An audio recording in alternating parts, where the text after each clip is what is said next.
कर्म के हिसाब से अगला जन्म, जैसा कर्म वैसा जन्म। नमस्कार मित्रों, आप श्री कृष्ण के भक्त हैं तो कमेंट बॉक्स में लिख दीजिए जय श्री कृष्ण। गरुड़ पुराण के अनुसार हर जीव का पुनर्जन्म होता है, यानी वह फिर से जन्म लेता है। गरुड़ पुराण के मुताबिक मृत्यु के बाद मनुष्य को कौन सा जन्म मिलेगा, यह उसके कर्म पूर्व जन्म के कर्मों पर निर्भर करता है। अगले और पिछले जन्म के बारे में जानने की उत्सुकता अधिकांश लोगों में होती है। अगले जन्म को लेकर लोगों के मन में जिज्ञासा होती है कि वे मनुष्य बनेंगे या पशु या फिर कीड़े मकोड़े, यदि इंसान बनेंगे। कई लोगों के मन में यह भी सवाल आता है, महिला के रूप में जन्म लेंगे या पुरुष के रूप में। हिंदू धर्म में ऐसा उल्लेख मिलता है कि जो इंसान जन्म लेता है उसकी मृत्यु अवश्य होती है। परंतु क्या आप जानते हैं कि मनुष्य मरने के बाद कौन सी योनि में जन्म लेता है? गरुड़ पुराण हिंदू धर्म के महापुराणों में से एक है। इसमें जन्म, मृत्यु और मृत्यु के बाद की घटनाओं का विस्तार पूर्वक वर्णन मिलता है। इस पुराण में ऐसी कई बातें बताई गई हैं, जिन्हें अपनाने से व्यक्ति अपने जीवन की स्थिति सुधार सकता है। इन महापुराणों में गरुड़ पुराण बहुत महत्वपूर्ण है, जो कि सनातन धर्म में किसी व्यक्ति की मृत्यु के बाद पढ़ा जाता है। गरुड़ पुराण में भगवान विष्णु और गरुड़ पक्षी के बीच बातचीत को बताया गया है। साथ ही इसमें व्यक्ति के चरित्र के बारे में भी बताया गया है। ईश्वर की दृष्टि में जो अच्छे कर्म यानी आपके काम होते हैं उसे पुण्य कहा जाता है, और जो बुरे कर्म होते हैं उन्हें पाप कहा जाता है। गरुड़ पुराण में और कठोपनिषद में उल्लेख मिलता है कि मनुष्य धरती पर जो कुछ भी पाप करता है उन सभी पापों की अलग अलग सजा बारी बारी से मिलती है। गरुड़ पुराण के अनुसार जो व्यक्ति अच्छे कर्म करता है उसे स्वर्ग में जगह मिलती है, वहीं बुरे कर्मों के लिए नरक का सामना करना पड़ता है।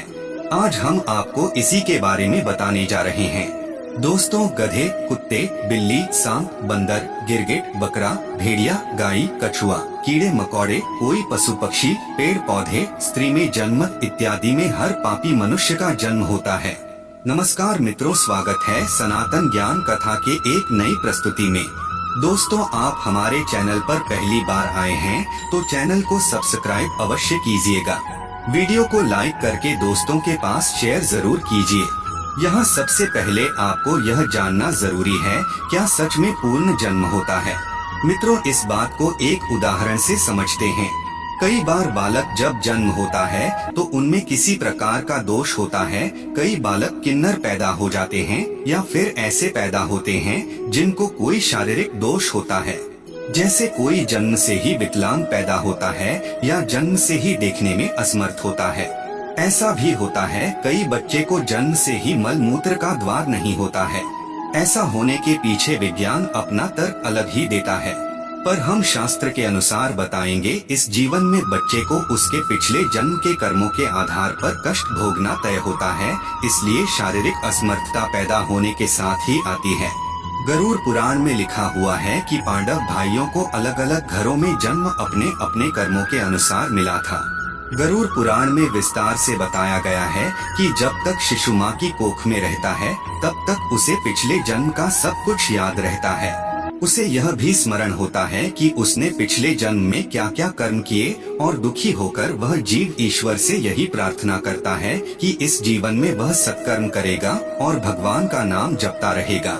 शिशु माता के गर्भ से निकलकर इस पृथ्वी लोक पर आता है, ईश्वर की उसकी स्मृति खत्म कर दी जाती है, यानी कि उसके दिमाग से पिछले जन्म का बातें भुला दिया जाता है, और वह जीव फिर से सब कुछ मोह माया में कुछ ऐसा उलझ जाता है कि परमात्मा के लिए उसके पास समय ही नहीं बचता है।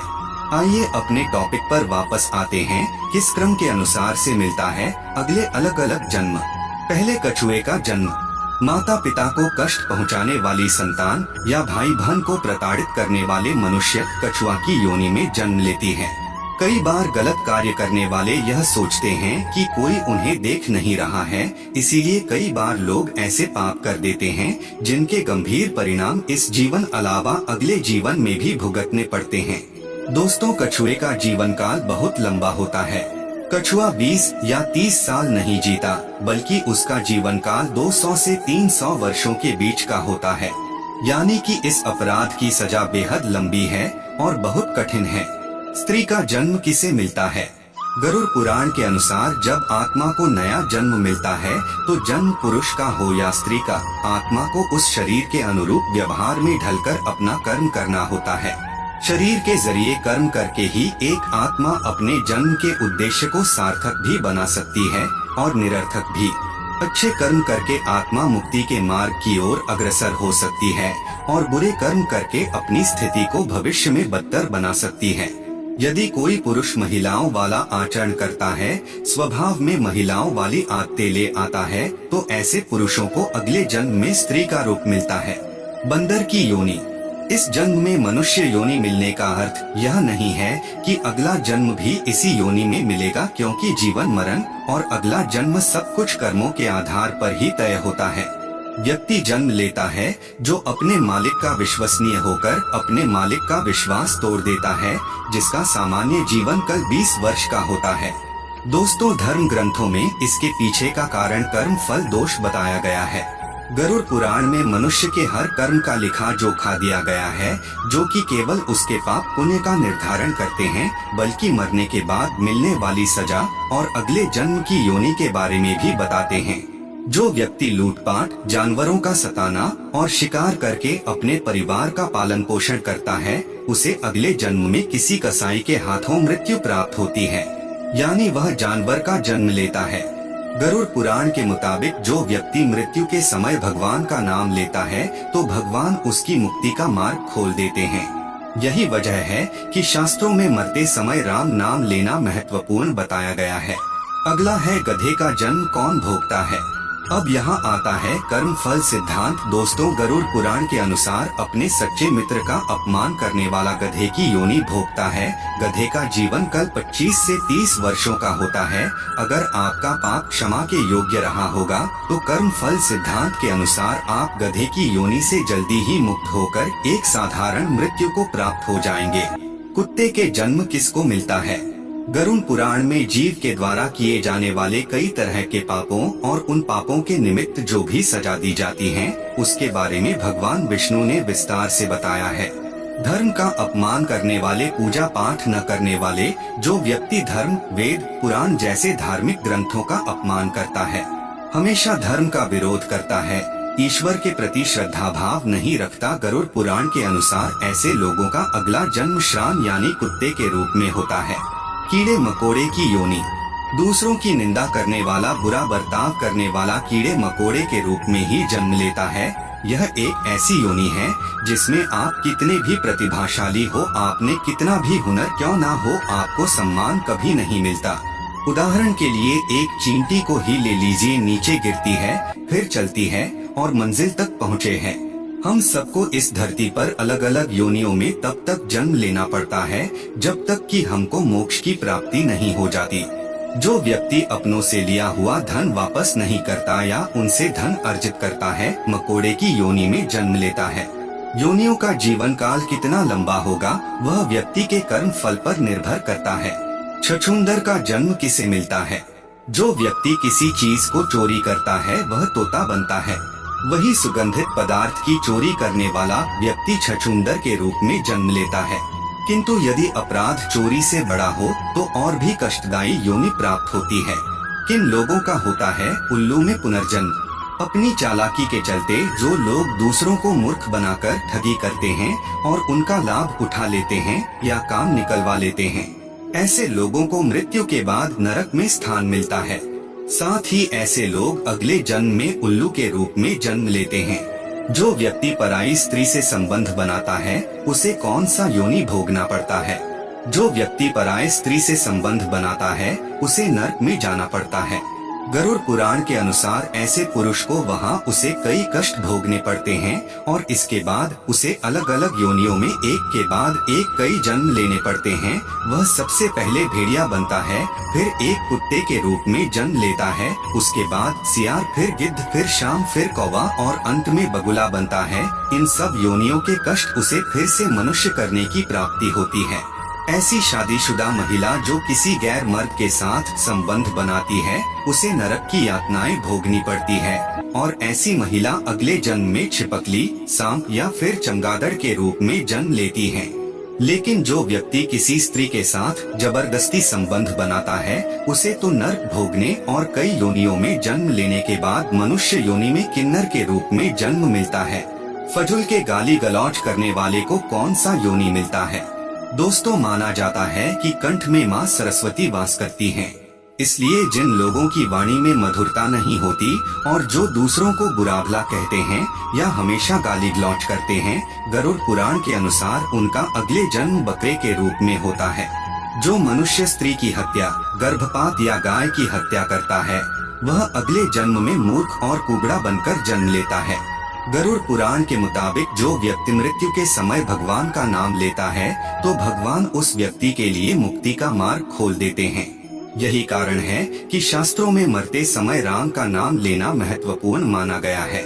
गरुड़ पुराण में बताया गया है कि जो व्यक्ति अपने बड़े भाई का अपमान करता है, समाज के सामने उसे लज्जित करता है, अगले जन्म में वह व्यक्ति कौन नामक पक्षी के रूप में जन्म लेता है। इस योनि में उसे 10 वर्षों तक का कष्ट भोगना पड़ता है, उसके बाद ही उसे मनुष्य योनि प्राप्त होती है।